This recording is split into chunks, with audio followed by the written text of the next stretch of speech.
नमस्कार दोस्तों। आज मैं भारतीय दंड संहिता इंडियन पेनल कोड की धारा 4 के बारे में बताऊंगा, जो कि है राज्य क्षेत्रातीत अपराधों पर संहिता का विस्तार। कि जो राज्य क्षेत्रातीत अपराध हैं उन पर संहिता का विस्तार, किस प्रकार से संहिता कहां कहां तक लागू होती है, इसके बारे में मैं इस धारा 4 में आपको बताऊंगा। आईपीसी की धारा 4 भारतीय आपराधिक न्यायालयों को 3 प्रकार के क्षेत्राधिकार प्रदान करती है।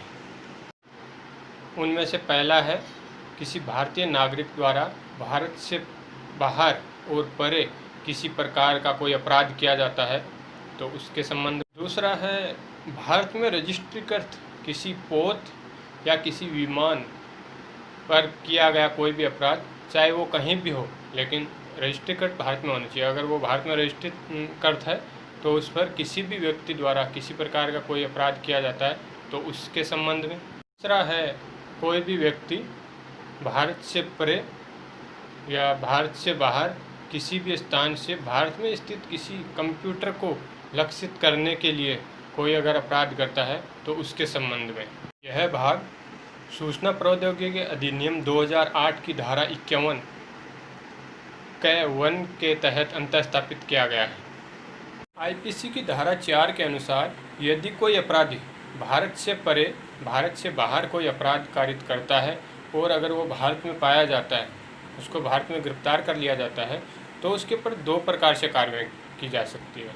या तो उस अपराधी को उस संबंधित देश को प्रत्यर्पित कर दिया जाता है, या फिर दूसरी स्थिति होती है कि उसके ऊपर भारत में ही विचारण किया जा सकता है। इनमें से कोई भी स्थिति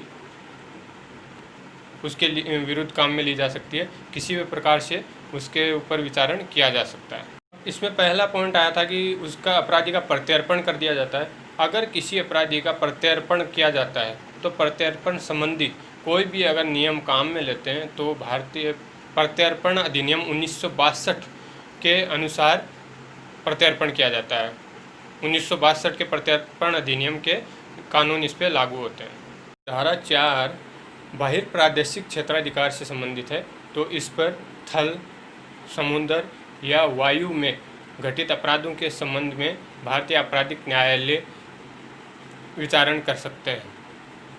अन्यतः किसी भी देश में उस देश के अंदर घटित अपराधों पर ही आपराधिक न्यायालय विचार करते हैं। विचारण उन्हीं अपराधों का किया जाता है जो उस देश की सीमाओं के भीतर होते हैं, लेकिन कुछ परिस्थितियों में ये सीमा से बाहर के अपराधों पर भी विचार से संबंधित कानून बनाए जा सकते हैं और विचारण किया जा सकता है। तो आईपीसी की धारा 3 तथा 4 और सीआरपीसी की धारा 188 के तहत भारत के बाहर होने वाले अपराधों पर भी आपराधिक न्यायालयों द्वारा विचारण किया जा सकता है। ये प्रबंध किया गया है भारत की दंड संहिता में। आईपीसी की धारा 4 में एक यह भी उपबंध किया गया है कि यदि कोई अपराधी अपराध करते समय भारत की नागरिकता नहीं रखता हो तो उस पर धारा 4 प्रयोग नहीं की जा सकती है, क्योंकि धारा 4 है वो भारतीय नागरिकों के द्वारा भारत से बाहर अपराध की कारित किए जाने के लिए प्रयोग की जाती है। समुद्र में अगर भारतीय पोत पर कोई किसी प्रकार का कोई अपराध किया जाता है तो चाहे वो भारतीय हो या विदेशी, उस पर कार्यवाही की जाती है, लेकिन उस पर कार्यवाही आपराधिक न्यायालयों के अंतर्गत न होकर एडमिरल्ट्री क्षेत्राधिकार के अंतर्गत उसकी कार्रवाई की जाती है। मैं आपको बता देता हूँ कि एडमिरल्ट्री क्षेत्राधिकार किस किस पर लागू होता है। तो ये 3 चीज़ों पर लागू होता है। पहला होता है भारतीय पोत पर किए गए अपराध के लिए। दूसरा है पोत विदेशी हो लेकिन वो भारत की जल सीमा में स्थित हो। और तीसरा है जल दस्युता या समुद्र दस्युता। इन तीनों के ऊपर ये लागू होता है।